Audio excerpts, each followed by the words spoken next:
Hello, everybody, and welcome to the 24th Yep. episode of Without Context Podcast. I know I say this every time, but 24 episodes, holy shit. I am Decavolty. I am joined by my co-hosts, AnxietyLasagna and SharkyHat. SharkyHat is, well, you can talk about it if you want, Sharky. I'm dealing with the conditions of the human body, and it Yes. sucks.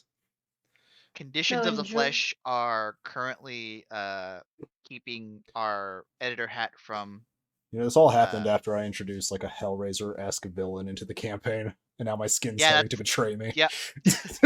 wish granted, as it were. But yeah, I'm dealing with some kind of dermatitis, and it's kind of frustrating. So, as you can tell by my picture that I've probably posted here, I'm having fun, I swear. And well, so love is in the air. It's February, and this is when you're supposed to love your loved one extra for some reason. I have a lot of mixed. Yeah, that's the reason. I have a lot of mixed feelings about Valentine's Day as a whole, but that's not the greater topic that we're talking about. We're not deep diving into Valentine's Day. Fuck that. That's not till next week's Um, episode. fuck you, Sharky. I will fight you. That's you guys on your own. I won't be here next week. Yeah, that's Anyway, right. This is the last episode with Haley for. Oh no! Wait! I can record when we was gonna usually say record next week. you're But after yeah. that, Hold on a the second. bonobos are on their own. You have one Yep. more week with me for a while. Yep. Yeah, Haley is she's going dealing with, was it wedding stuff? Yeah, I gotta go home and do some wedding stuff. See my family for the first time since I moved. The bonobos are steering the ship for a few weeks. You'll see me in the comments section though. Yeah, you will. So we wanted to talk about the it's Valentine's Day coming up as of recording this. So we thought let's talk about romance in video games, and if we get time, tabletop, because do I have opinions on that? Um, there are a lot of games that have romanceable people in them. Off the top of my head is like Fire Emblem, Mass Effect, Dragon Age, a lot of BioWare games Now, see, actually. Yes. there's levels. You have romance in like Mass Effect, that's just a thing that you can accomplish, and then you have romance in Fire Emblem, which is a core gameplay mechanic. And then you have end game goals like Stardew Valley. We have a whole segment of an episode where Haley talks about that. No, we're getting ready. I'm warming up the engine. We're getting there. There was just like, people like shipping these characters. Let's make it a gameplay mechanic in Fire Emblem. And it's the worst thing they could have ever done. What was the YouTube? That's the YouTuber. It's like Fire Emblem dares to answer the question: what if chess made you horny?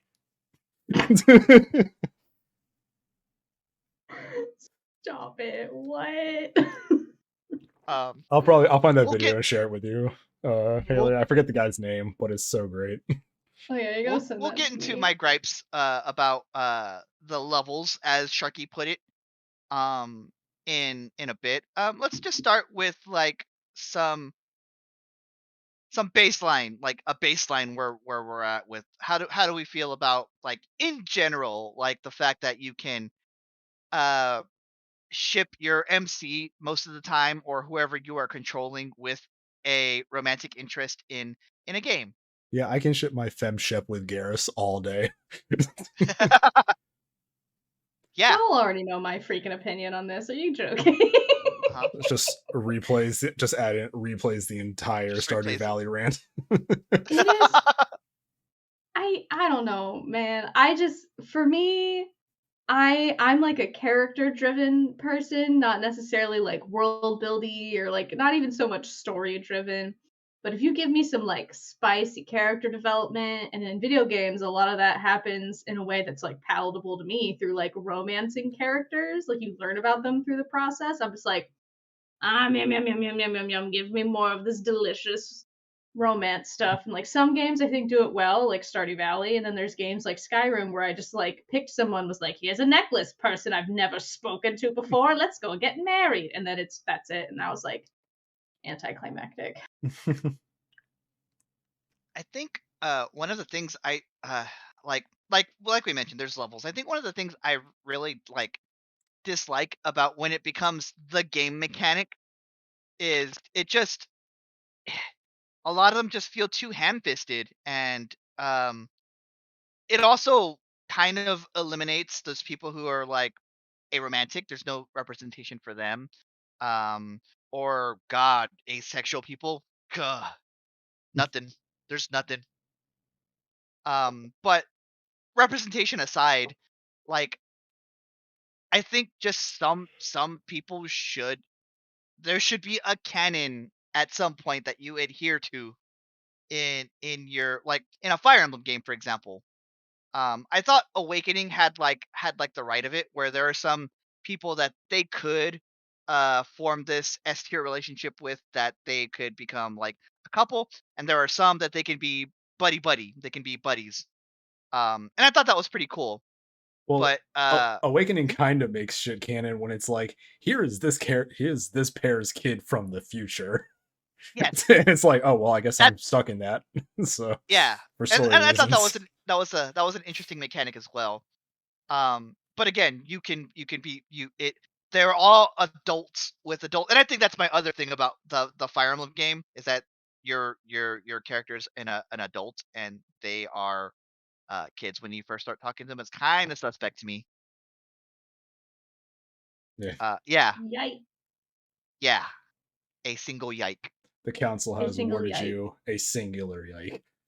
Yike. And we were just talking about this because before recording, I was watching the Nintendo Direct. And New Kirby some of it game. kind of came up. Yeah, we could react to that later. New Kirbo. But but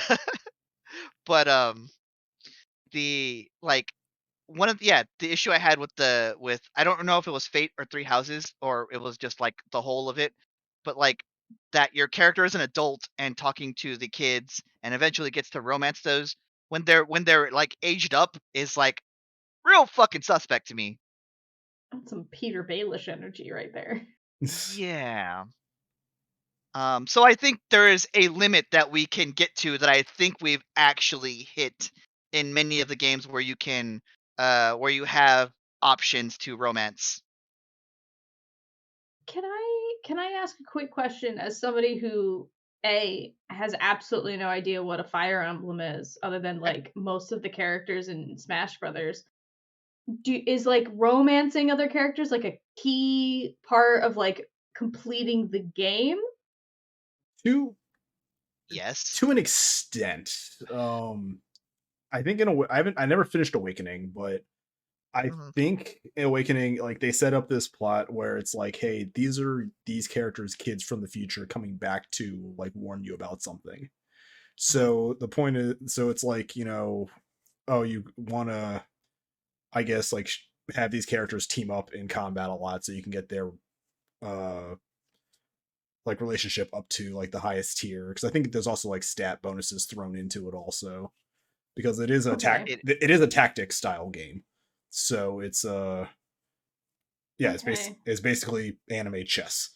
Yeah. Yeah, It, because But the only type of game I've ever seen where romance is a core mechanic is a dating sim.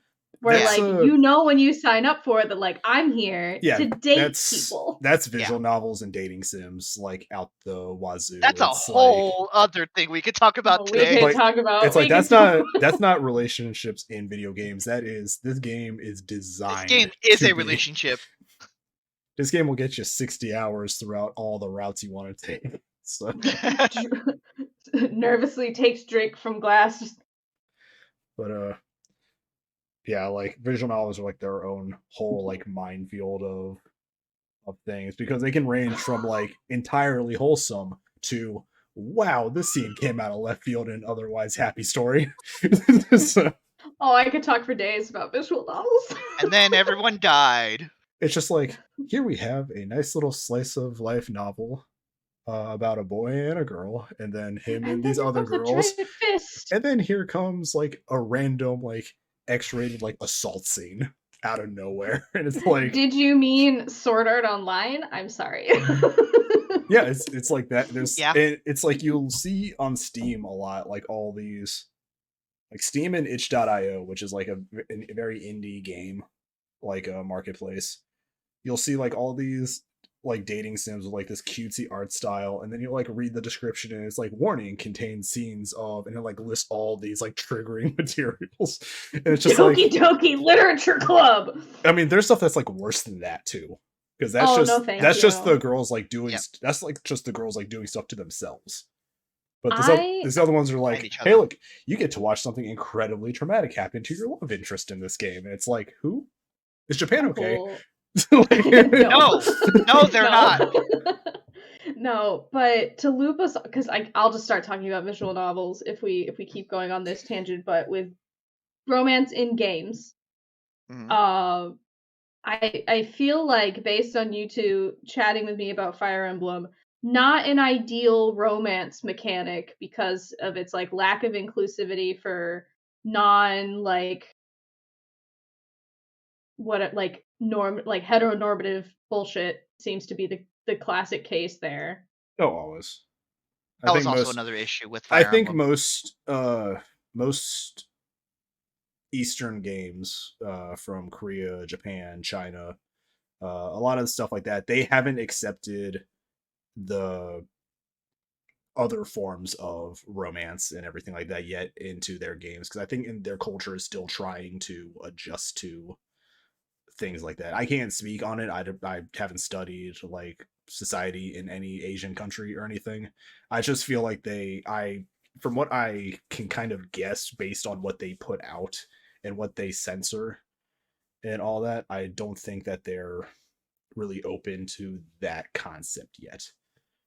That's true. You'll have the younger generation people who draw like the doujinshis, like the hentai mangas, where they'll have more like gay relationships or just going there.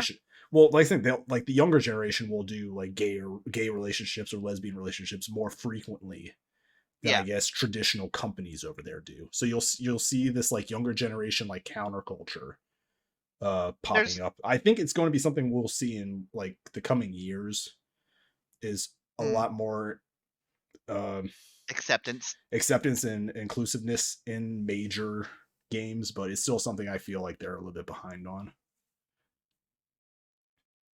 Cool.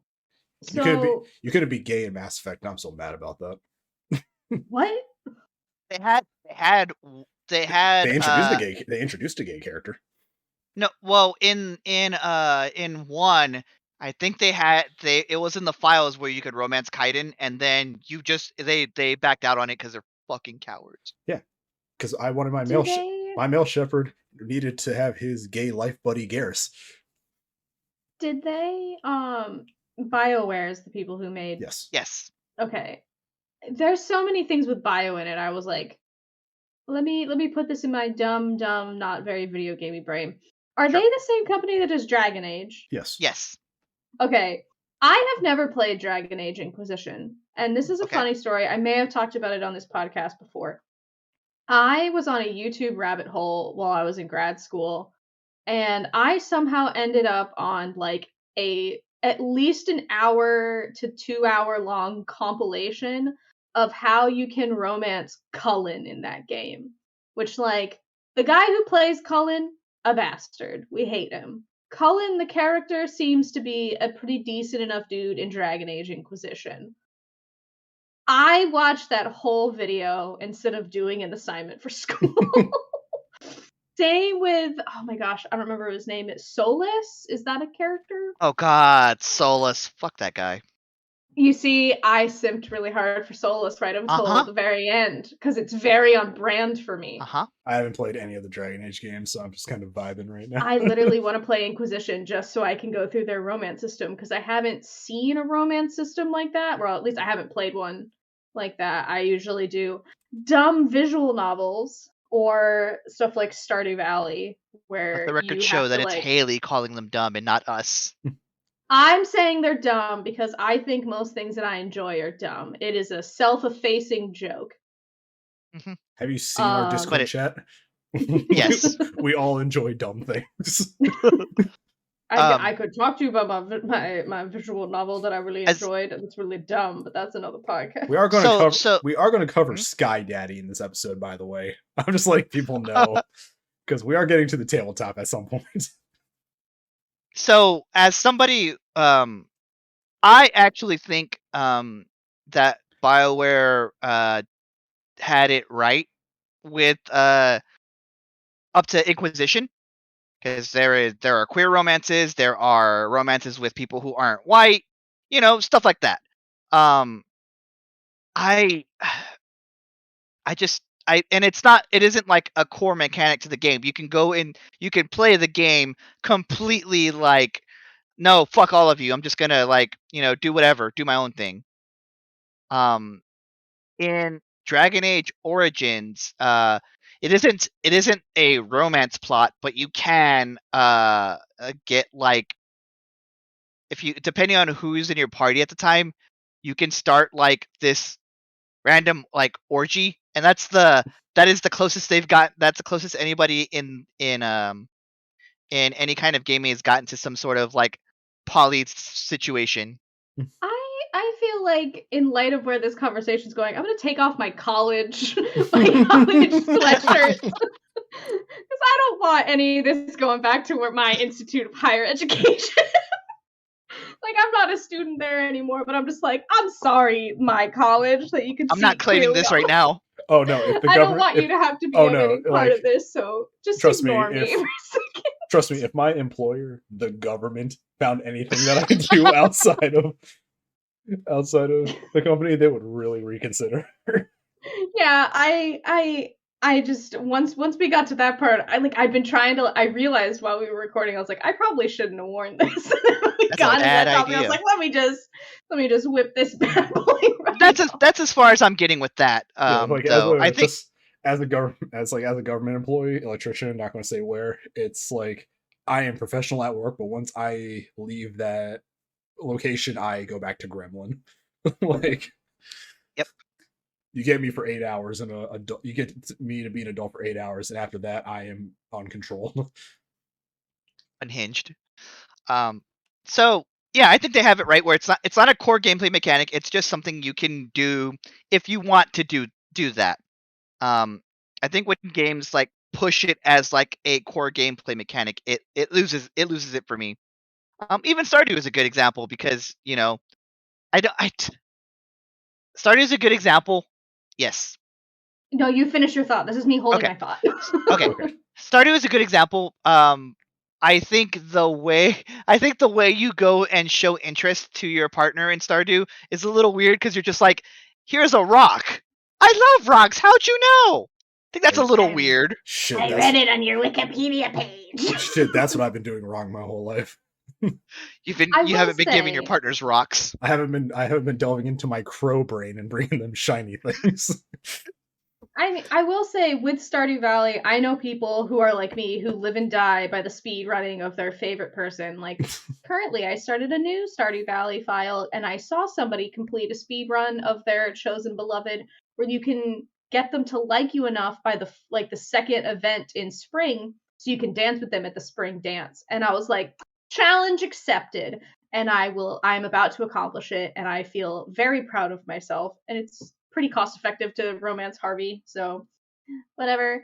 But what I enjoy in that game, which it doesn't matter like like how your character is expressed, like you have to pick like male or female as in like, but you can dress them however you want. It doesn't matter, Yeah. but they're like whatever.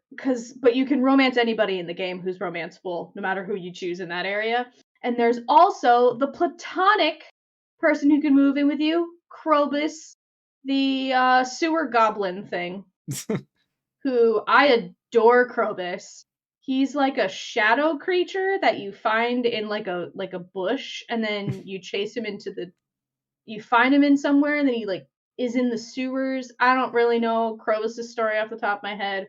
But a lot of people who are kind of wigged out by the romance system but still want somebody to like live with them in their house and like help out with farm stuff, you have Krobus, which is just like your best friends, and like once your person moves into your house, like if you pick one of the humans, you like talk to them twice, then you can be like mwah and get a little smooch. But if you get Krobus, you just do a friendly hug. And I think that was a cute addition. Would have been cooler if it was a human person. Yeah, probably. But Yeah, the only people who are aromantic are little sewer goblins. Yeah, that's hold on, let me find a picture of Krobus so you can see him. I feel That's like how calling him a sewer goblin is a little disparaging. That's how we recruit D&D players into our game too. We find them in the sewer and bring them out into the sunlight. You just lure. You have like a fishing pole with a set of dice, and you're just like this, like. Yeah, it's just like, hey guys, I got a new gremlin to throw into your party. This is his sprite. I love him. He's just I do think that's a good design. It's a little he's blob. just a little shadow man, a little shadow blob. Aren't asexuals just amorphous blobs? Like, that's yes, yes, I am. Sprite. Aren't they just amorphous cryptids? And he can smile at you when you visit. He had, first of all, the man, the Krobus, which I don't want to presume Krobus's gender. Krobus owns their own business in the sewer. Krobus has their life and you together. can buy pretty interesting items from him. Oh, that is a cute smile. From Krobus. I keep gendering Krobus. I'm so sorry. I'm so sorry, Krobus. Let me see if Krobus has. Oh, Krobus uses he/him pronouns. Okay, cool. Okay, there you go. I feel You're like good. Less of an asshat now. Krobus is the only friendly monster players will encounter. However, he still refers to other hostile monsters as friends. We love it. We love a liaison. He's also available as a roommate. They say roommate instead of spouse. They were roommates. Oh my god, they were roommates. But I think Stardew Valley is the only game that I've played that's like specifically a not dating sim where I was able to like romance people in a way that felt meaningful. So that's why I go like ham sandwiches on just being like Harvey. That's fair. The Mass Effect romance system feels out of place at times for me. Like the game itself and the setting that they have, like it's definitely like just, oh, we have a galaxy ending like threat coming on, and between all these like dangerous missions, it's like, hey, I'm gonna go talk to the person that I'm gonna try to romance and like, you know, share my feelings, and they're gonna share their feelings, and it kind of plays out like a typical movie, I guess, would. Like you would watch like a trilogy of movies, and these characters are like slowly building up like their connection until the, you know, inevitable like romance scene happens before they do what they have to do and all that. And that's kind of what I need you to chill there, Haley. That's what it plays. That's loves a slow burn. That's what it plays out as. But it's like it does, because the games are so long. It does that over every game. Oh no! So it's like you can keep doing it to the same person, and you know, they there's only like one option for all three games. There's only one option in all three games, right? There's like one or two, maybe. No, you can romance any of one. You can romance. You can romance any of your crewmates. It just takes different ways to do so. Hold on. Rewind. Yes. They're your coworkers? Yes. That is an HR disaster. That is an HR disaster. No, they're a collective. This was the captain. You are. No, see, technically, they are a bunch of renegades, soldiers, and mercenaries who are trying to stop a robotic menace. So the rules kind of bend. Hi, I'm Haley. Yes. I have a couple of them their master's degrees. No! Somebody at BioWare really wanted to just be like, oh, God damn it, I drew this. Somebody at BioWare was like, they drew an alien, and they're like, God damn it, it's too sexy. No, but Deca, you were saying like, I have not played Mass Effect. BioShock is a different game. It's a very different game with no romance options. Are you like the captain? So like, do you outrank everybody? Technically, yes. Because you are in this game, you become a Spectre, which is like a council agent. And then they're like, hey, put a crew together and figure out why this bad guy's doing what he's doing. Red flag. Red flag. No. See, my favorite thing is being the female shepherd and her badass self, and then she falls in love with another badass, the disgruntled rookie cop who decides that the law is way too strict and he can't do what needs to be done. His name's Garrus and he's your best friend. I will say, and that might just be like a specifically me thing because I had to take an entire course on responsible HR management as part of my graduate degree, but like you're dealing with power dynamics. How do you know that the people you're romancing like feel comfortable and empowered to say no? Where is the HR department? Like you got to sign that like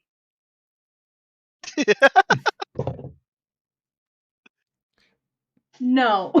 So here's in world, the specters are people who are supposed to be able to operate outside of the law.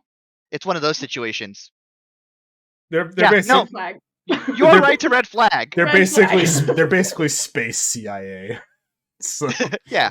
You said CIA, red flag. But you are right to red flag.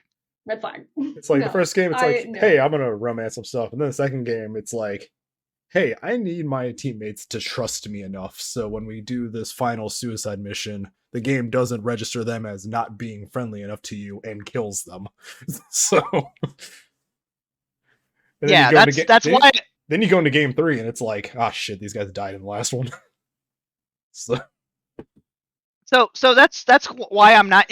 That's why I said Dragon Age is a good example and not Mass Effect. I was saying, like, it's technically it goes back romancing. it goes back to my point. It's like it just feels like it's a thing to do in Mass Effect because aside from the actual character dynamics and their relationships don't matter except for the second game, and then it's not even it's not even a romance thing. It's how much they trust you because you go through the game doing all these like backstory missions for them to have them like tie up loose ends before you guys basically run on a suicide mission.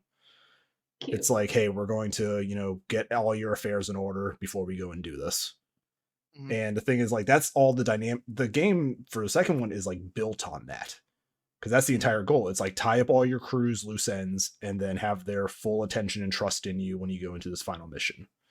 Because the final mission is broken down into like, who do you leave behind to escort these survivors out? Who do you send to do this on this segment? And it's like, if they don't trust you, they're going to fail that objective and you're going to lose them. They will die. So it's like, you have to commit to helping your crewmates and all that. But then the third game kind of throws all that kind of the wayside again, where it's like, oh, God, there's no consequences to doing anything for these character relationships. It's just a thing that is happening. I prefer that over the second game, where if you don't get, I think I'd like to get to know them and do their quests. I don't want it to have to be like, oh, I have to romance this person or they die. The thing is, a lot of your crew in the second one is from the first game. So, because the thing is, like, if you have save files, your choices throughout the first game carry over to the second game, and then the second game's choices carry over to the third game. So it's like you have all these running storyline threads and everything going on. So it's like the second game does set up that if you jump right into the series with the second game, the game will treat it like you're meeting these characters for the first time. But if you play through that scene with like a save data for the first game, they'll be like, how you doing, buddy? Like, they'll know you and stuff like that. Oh, that's creepy. Because, and like, that's the thing. It's like, you get to the third game, and it's like, oh, look, half this crew's been with me this whole time.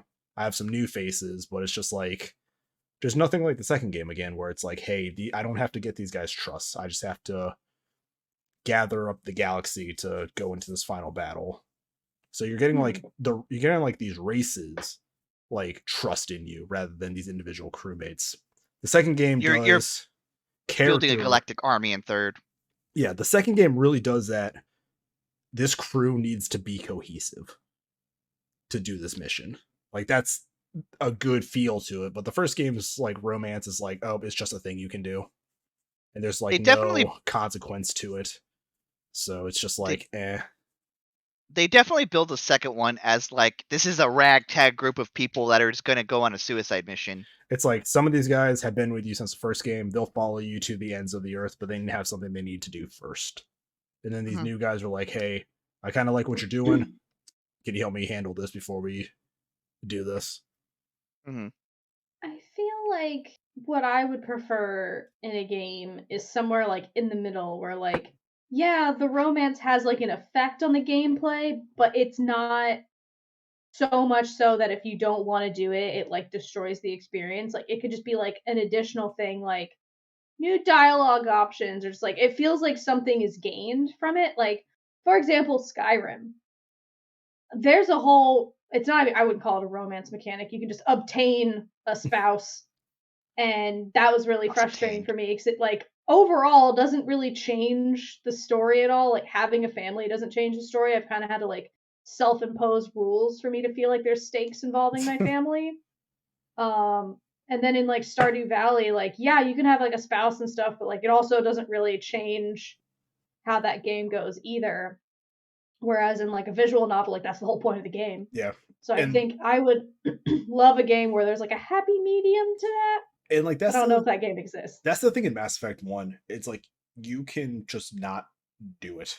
Like you can just not go to that person during a certain after a certain like event in the game and all that, and like you can just not build that relationship. So it's like this optional thing you can do. But even the end goal is like, oh, you get a brief like cutscene showing a little bit of romance, and then that's it. But there's like no bonuses, there's no change in dialogue. Whereas the second, I feel like if they were to implement it like they did with the second game, where it's like, hey, I've helped you tie up this like loose end of your past, we're a more cohesive team now because of it. And it's like it gave you something going towards the end game where it's like, hey, these teammates trust me, they're going to survive this mission. Or it's like my romantic partner is going to like be able to help me do something. If it was something like that, I feel like it'd have more of a point. It's obviously just in these games to, hey, somebody wanted to have sex with an alien. So Fan service, yeah. You only get to have sex with what? 2 aliens? no, you can. There's multiple human characters. I mean, the options open up whether or not you're male or female, of course. Sure. Um, but yeah, there's Yeah, you have there's the several female option. there's several options. No, because there's multiple Oh, females wait, I and forgot. males for each side. Yeah. I forgot. But There again, is it not doesn't multiple do any. males. Again, it doesn't do anything. Like that's the thing. It doesn't give you anything. Okay. It's just a thing you can do. Mm-hmm. Yes. Unhinged example. I don't think it Uh-oh. counts as romance, but I think it might be an example of where it actually does something for you. Okay. Mm-hmm. And I'm about to talk about Danganronpa. Okay. Oh, no. In Danganronpa, I know the name. throughout the course of the game, you have free time where you can like interact with other characters in the game. And if you do well enough, like in their social interaction, or if you give them a gift that they like, it gives you like boost to your skills or like a new thing that helps you during the nonstop trial thing. Yeah. So like you can technically go through that game and like not talk to any of your classmates and not get any of those buffs and boosts. It's just a little bit harder, but the game doesn't like outright punish you for it. But it rewards you for like building a relationship with your classmates by giving you these like buffs and boosts that you might not otherwise get if you don't interact with them. Which I think would be a fun mechanic if they applied like a romance to it. Obviously not with high schoolers in a murder death game, but where like yeah, you can go through this game and it like not do any romance and you still have a complete game experience. But if you want to do that, you can get these extra things maybe. But then that feels exclusionary for people like I don't want to do the romance and I want these buffs, so maybe there's another way to get them. But just an example that I had in my brain while we were talking. I haven't played Persona 5. I know there's you can romance. Just gonna talk about that. I know you can like romance any of your partners in that game, but I'm not sure if it gives you anything at the end of it. It gives you stuff for New Game Plus, which Okay. is yeah, it gives you things. But other than that, you can literally just romance whichever one of your not Man, all of them. I think you're limited to the female options. you Somebody are. can correct me. I think you are in the core game. I think with the release of the second edition, like the direct, like they came out with Royal? another version of it where you have a new female protagonist. I think that she opens up the male sides of things. Yeah. But That's another thing. Games just need new game pluses. That could be a whole other topic.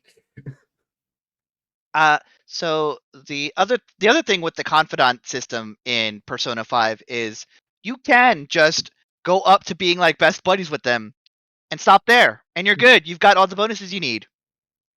And only if you want to romance them, they give you things that are optional power-ups for your new game plus game.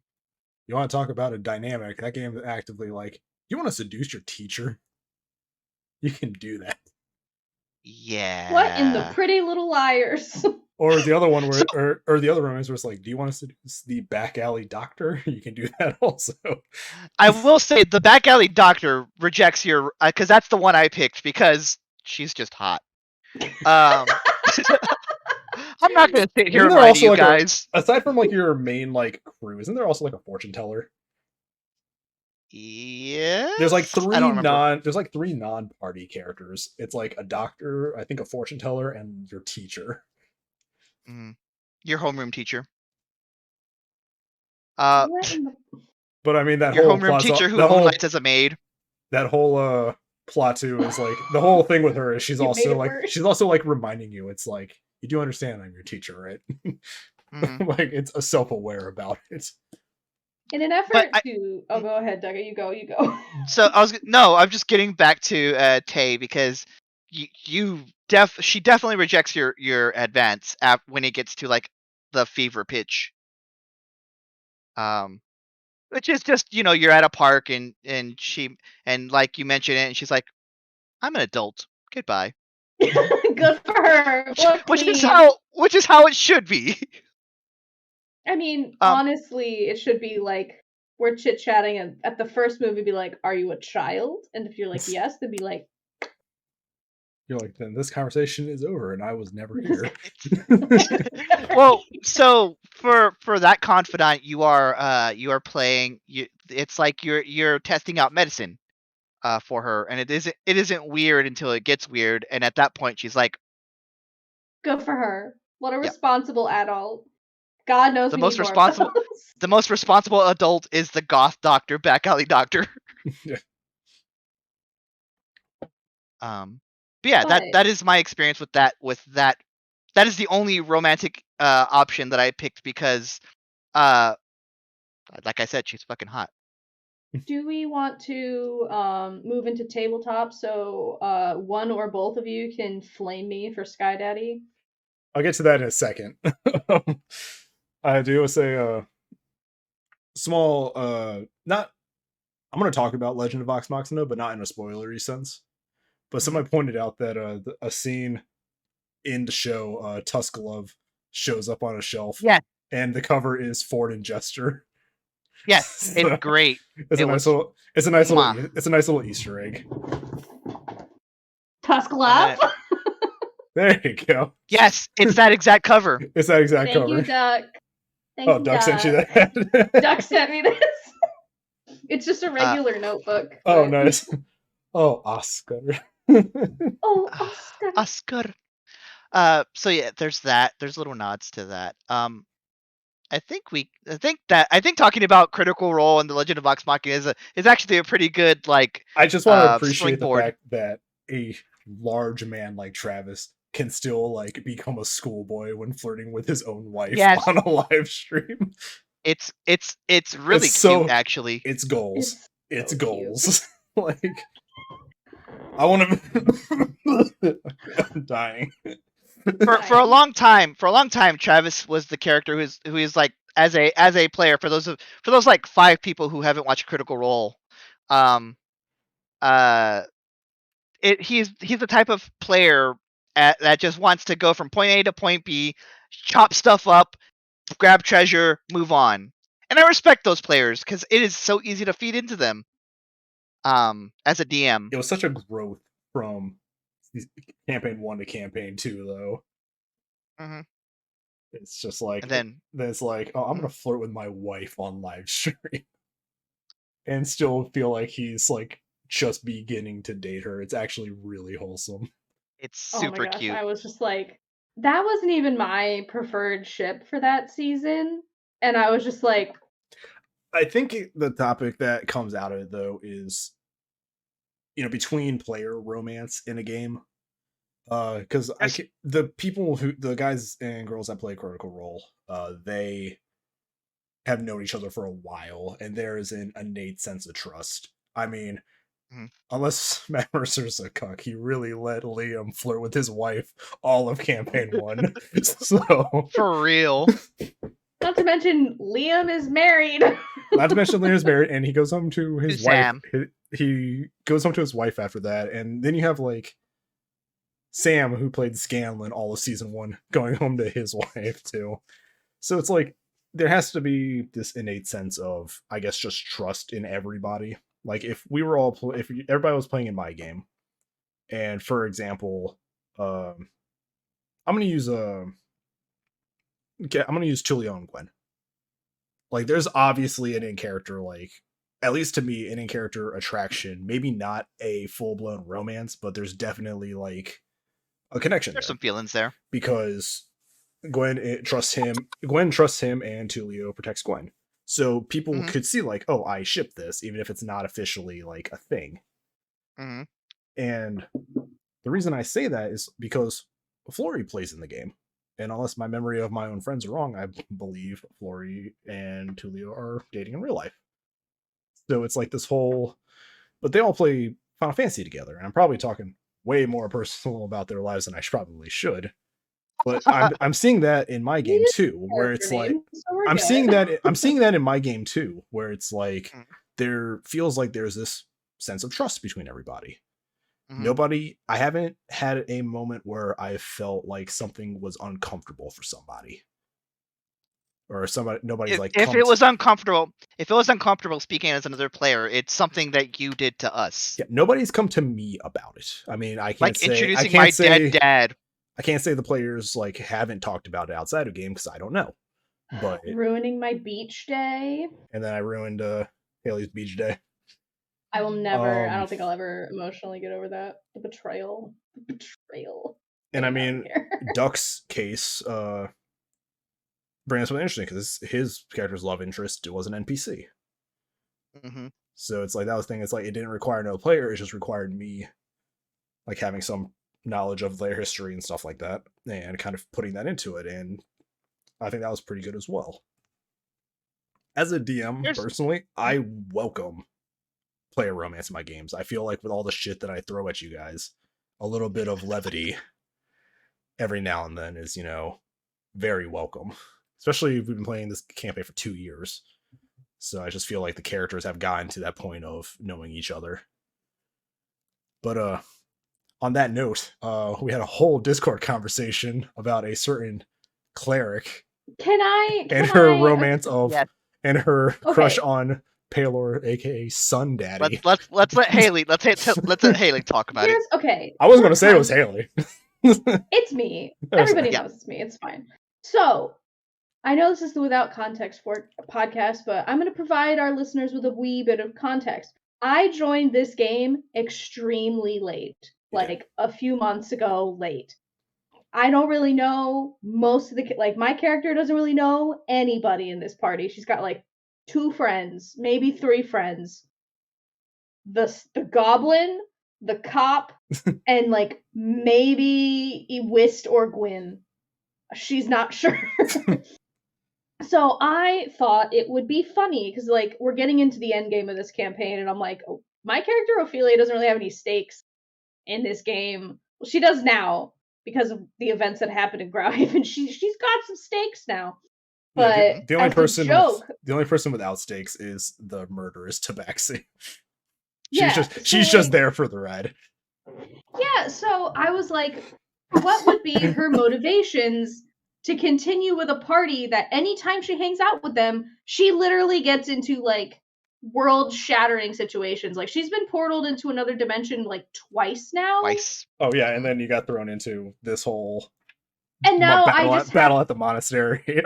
Yeah, and I had some like old man like cuff me and then anytime he got hurt, I started getting hurt, and like all of this is very much like not at all how I imagined this character moving through this campaign. So I was like, wouldn't it be funny if the reason she sticks around with all of this is if she wants to get brownie points with her deity Paylor because she wants to fuck him. And I thought it was funny, and I wasn't being serious about it. But then everybody started taking it real serious because I was like, oh my gosh, this is funny. I'm making my friends laugh. And now it's an honest to God thing that motivates my sweet baby angel. It was like an hour and a half Discord conversation. Yeah, Yep. I was just like, you know what? Because her only motivation before this was like, I just want to ace my study abroad so I can become a high priestess of Paylor. I'm like, well, why would you want to be a high priestess of Paylor, Ophelia? And my bonobo brain went to fuck the sun. And that's where she's at. I'm dying. I'm dying. But I know Deca had things he wanted to say, like on a more serious note about tabletop romance. I have coughs both and hiccups. Oh, this sucks. Oh no. I have both had romances as player-to-player romance. I've had NPC my player to an NPC romance. I've also had as the DM romancing somebody's player character. And I think like Sharky was saying, trust is very important, and the one I had as a player to player was during during Curse of Strahd. So like it is bleak. It is, the literal world acts against your interests as you proceed. My character's just my character's just a little guy. He's a little gnomish artificer. And he towards the end of the campaign recognizes that there is a kinship with a Goliath barbarian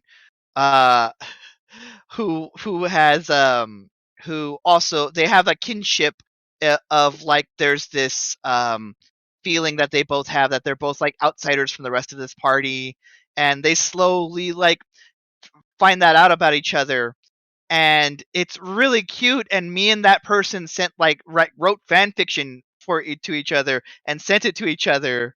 And those two characters are in my world because that just it concluded so well, and it was very beautifully done between the both of us, to the point that there was a session that I write about this on my Patreon about character bleed. There was a session where one of the other people in the party, who we did not know was working for Strahd, it was like trying to recruit this barbarian to Strahd's side as well. And I remember there was a scene that we were in like this room together, and we were kind of like, this little 4-foot little guy just like nestled up next to this 7-foot barbarian, just like nestled up. And that person walks in and is like, "Hey, you," and like my character, "Leave."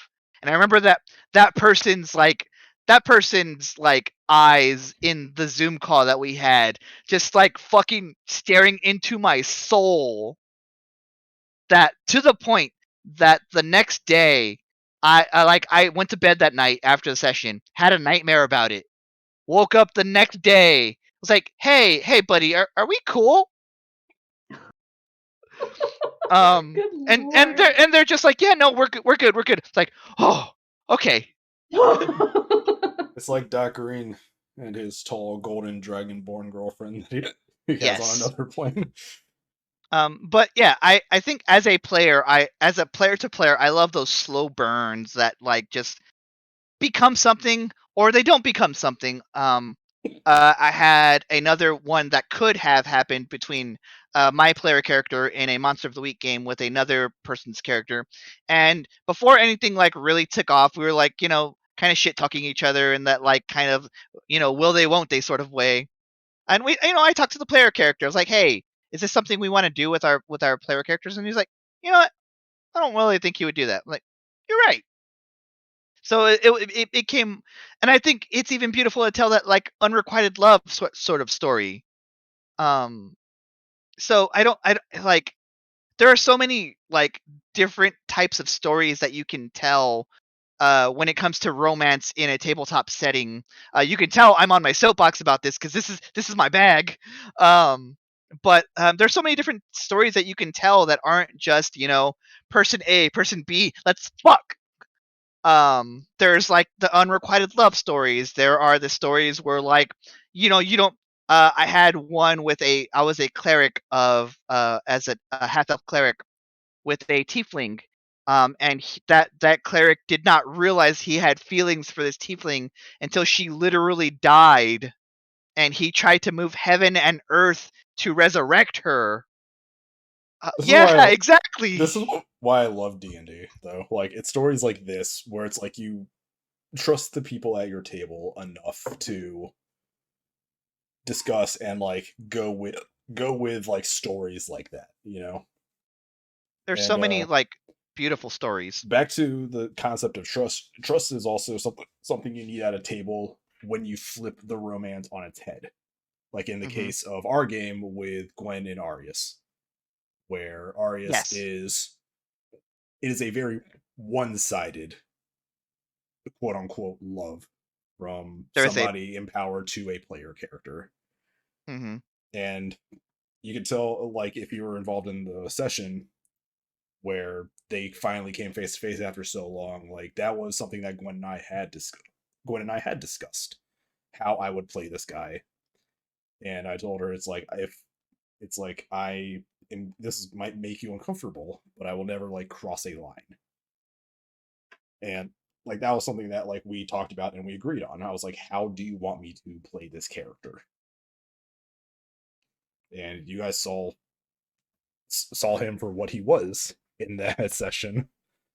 That was one of the most beautiful moments in that campaign where she's like, "Give me a hug," and then It's fucking lightning just bolts him. but it's it's the sort of story too where it's like you have that kind of romance twist on its head, and it's the Mm-hmm. story of her ending it.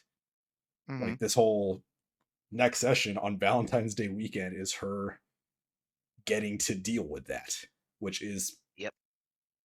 a big part of her backstory, which am really happy that we're able to finally get to.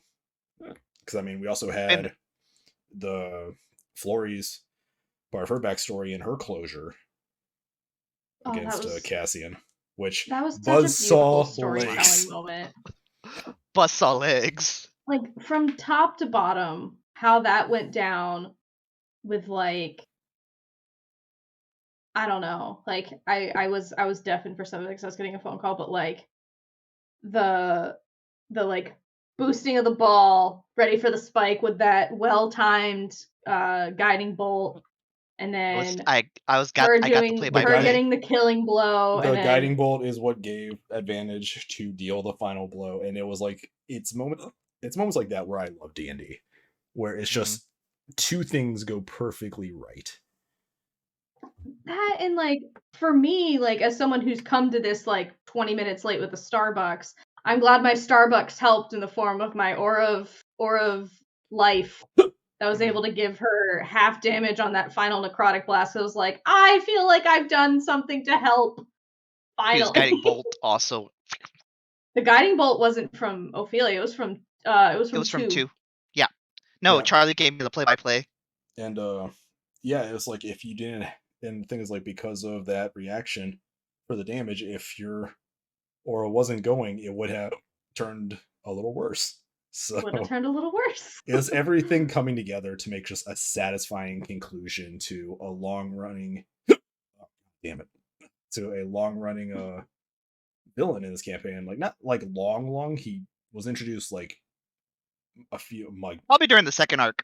This is the second big arc he was introduced.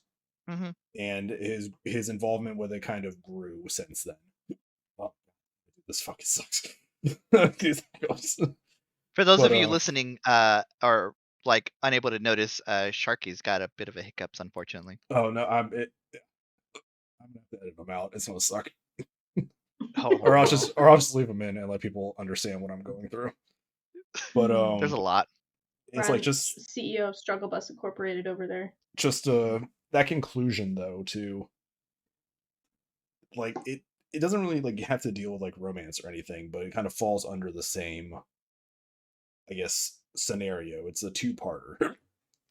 So it's just this really cool, and I mean, it does actually deal with romance because it involves Florrie's dead husband. Like, we found out that Cassian was the one responsible for it. So I didn't know she had a dead husband. Yep. Find this shit out right now. Florrie's older than she appears. She's been a Gearforged Florrie's for a while. I almost gathered as old as that. Salvador. I gathered that. I feel like at some point I'm just gonna have like we should just have a session. Like the wrap up session should be like Ophelia being like, I need to write up my report. Can you guys tell me your story from start to finish? High key, I would love that. Yeah, we can do that. I'm But comfortable with so having like there Ophelia was do that. there was hints of like romance being the catalyst for it all. Not as directly as Gwen's arc, but still doing that. Everybody's story has a little bit of romance as like a backstory to it. You have Tulio's like love for his family, despite how like fucked up they can be. The lack of like actual familiar love in Wiss's story. You have Atticus who lost somebody. Gwen's like tormentor kind of darker romance. I like Two's, where Two isn't like Two just loves the ocean. Yeah, well, he's not strictly looking for romance, but he has spent his life in service to others for like his entire life because he's very old, and he's like, huh, I've never actually served myself. Then you have Doc, who on an expedition to the outer planes found himself a lovely dragonborn lady and is just wanting this to be done so he can go back. So love that for him. I think that's Doc's end goal. Is like, I'm gonna finish up all this and then I'm leaving. So, back to the outer planes, bitch. I mean, I guess even to an extent of kind of like a kinship, Bang's backstory of them finding their master and learning how to like craft things, and that master, being killed. So it's like all these story threads that kind of weave together with these kind of common themes to them. Family or like closeness. God damn it. Even Salvador's is like his love for his countrymen. Yeah. He doesn't really show it because he's like ornery as hell, but he loves his fellow man. And we're talking about like my campaign a lot, so a lot of people won't get like the nuances about it, but there will be a day where when we finish and we finally sit down and talk about everything that I think I did right, everything I knew I could have improved on, story threads that got abandoned because they just didn't fit anymore, stuff like that. Because there's a lot that I've kind of just dropped from it. Yep. So that's okay. DMs do that sometimes. I've learned that I can't run big campaigns, like long epic campaigns, because there's stuff that I just want to put in, but it doesn't tie in naturally. Mm-hmm. So we'll do a whole retrospective when we finish up this 2.5-year journey. But yeah, going back to the romantic thing, in just Sharky's campaign alone, we've talked about all these different aspects of romance and love, and like love between two characters, love between a character and an NPC, unrequited love, love that love for somebody's people, or the attachment you get towards your master who dies tragically, or your long dead husband from X amount of years ago that nobody actually knows. And there's, even in that sphere, there's still so many other stories that you can tell that I think the games industry, with their largely heteronormative relationships, just doesn't hit the same way, and kind of a shame, really. Isn't there like a tabletop game called like Sword Lesbians or something? Thirsty Sword Lesbians, yes. Yeah, I mean, they're winning. They're winning. I mean, when it comes to video games, and this is from somebody who like is dipping their toe back into gaming, after really being adamantly against it for a long time. when I see like the companies that are producing like your mainstream games, it's mostly like hetero dudes, from what I understand. Mhm. And having known many a hetero gamer dude, romance isn't really the top of their priority list. They're like, oh yeah, if I'm playing a video game, like my escapist fantasy, and this is gonna be just like some hot alien lady, not like put in the work to build a relationship with somebody when they won't even do that with real life people in their lives. But that's Yeah. just me being a trifle bitter. But No, I you think have as more you're right is the thing. I think as we're adding more diverse voices into video game creation, you're gonna have these like more rich stories, whether it's romance or just platonic relationship Mhm. building, which I think you see in some of the indie titles. Mhm. Um, That was me having yeah, my hashtag girl moment. I think that's a actually like that's a great thing about these like you're saying, these voices coming up, because a lot of them have like this experience in tabletop gaming where like we were just mentioning all these like really cool stories that we've been able to tell about love, unrequited love, love from a toxic person, and breaking those bonds of toxicity. um and I think as we go on, we will get better stories. I agree with you on that. It's just really frustrating to not see that in the now, that you're gonna have to wait You'll see it. five, ten You can see years. it a lot in indie developers.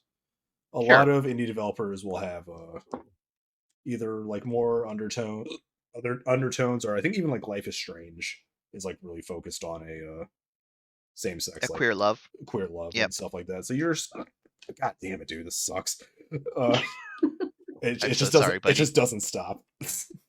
um, but goddamn, so it's like you're going to start seeing it from smaller developers who, if they get picked up by bigger studios, will probably force their way into doing what they want to do. Like you're seeing that a lot in animation. Yeah. A lot of animators who get picked up by like Cartoon Network are like putting their foot down and they're like, no, this show's gonna be gay. So I will make it gayer. it's like Thank you, Rebecca Sugar. yeah, it's like Hmm. they're like, hey, the show is too gay, and it's like, oh, you're right, I'm gonna make it gayer because she told me that. So Even like Netflix shows like what is it, the Dragon Prince on Netflix? Um, like some of and like uh, Shira and She-Ra those is the Shira. one that comes to There's the Dragon mind. Prince is also on Netflix. Like even those shows are when we get into inclusivity about like people who do not use he, him, or she, her pronouns, or like gay, non-heteronormative relationships. We're starting to see that more and more as we get into that. It's good. We're still breaking into the upper echelons of like basic cable networks, like that is just full of, quite frankly, ghouls. When you get to the top of like who's running it, they absolutely look like ghouls. oh dude, Um, watching What are you looking at, smooth skin? when me and when me and Kristen were This watching is NBC. when me and Kristen were watching Pretty Little Liars, and I'm thinking like that's from like what 2010, 2011, mhm. That was pretty and it innovative was back like, in the hey, look, we're day. going to introduce this lesbian character, but they still like Made completely her you that. they completely like use all of her story arcs to do the bury the gay tropes. So Yeah. she loses so many relationships in that show. Oh I god, I'm d- gonna punch I myself in the remember there. face.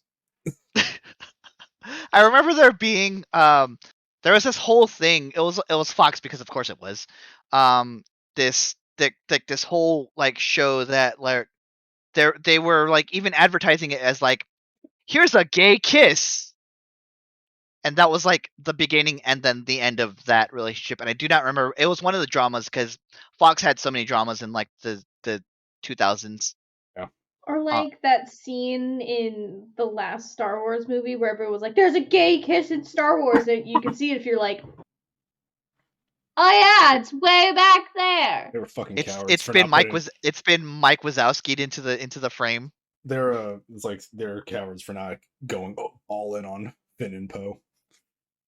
They are. The fucking That's cowards. a topic for another day. That is a topic for another. So when we there are so many. eventually get to talking about just Star Wars in general, I am going to rant that they robbed us of a great story of a stormtrooper who becomes a Jedi. We'll get there when we get there. I will keep my current thoughts on what Disney did to John Boyega, and oh my god, I'm blanking. Oscar Isaac. Poe Dameron's actor. Oscar Isaac. Oscar Isaac. I'm so sorry, Oscar. Who's going to be Moon Knight? Did those two actors and Kelly Marie Tran did all of them so dirty, and I'm so angry. But that is a topic for another day. Yeah. I'm just gonna say before I start wrapping the episode up, it's really fucked up that he was like, "Hey, yeah, I don't have to play a fucking drug dealer," and then they made him a drug dealer. Yeah, and that's where I'm gonna cut this episode before we get into a Star Wars rant. Yeah. So we can talk about Dune. Yeah. So, thank you for listening to us rant about various romances. We kind of lost the plot near the end, but it's fine. We lost the plot there a little bit, but it's okay. It wouldn't be an episode without it. Yeah, it's without context after all. No context at all for my campaign, so it fits. Yeah, no shit. If you like what we do here and you want to support us, the subscription button's right there. No matter what platform you are watching us on, there's some way to follow us, subscribe to us, and all of that good stuff. So, just subscribe if you want to see what we're doing here. Leave a comment if you want to maybe try to steer the ship here and try to let us know what you want to see out of us.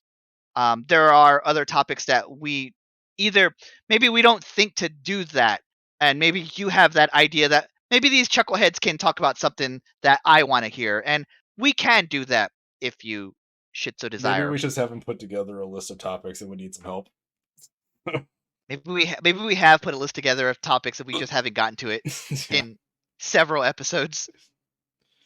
Then down below you can see our various flow codes and social medias.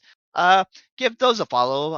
And check out Charlie and Alvin's stuff. And I know Alvin's been here on and off, and Charlie hasn't been seen in a bit, but they're still out there. They're doing good things. Alvin would have been here, but apparently he's dealing with a plumber, so yeah, he has a valid reason. And Charlie is just scheduling stuff.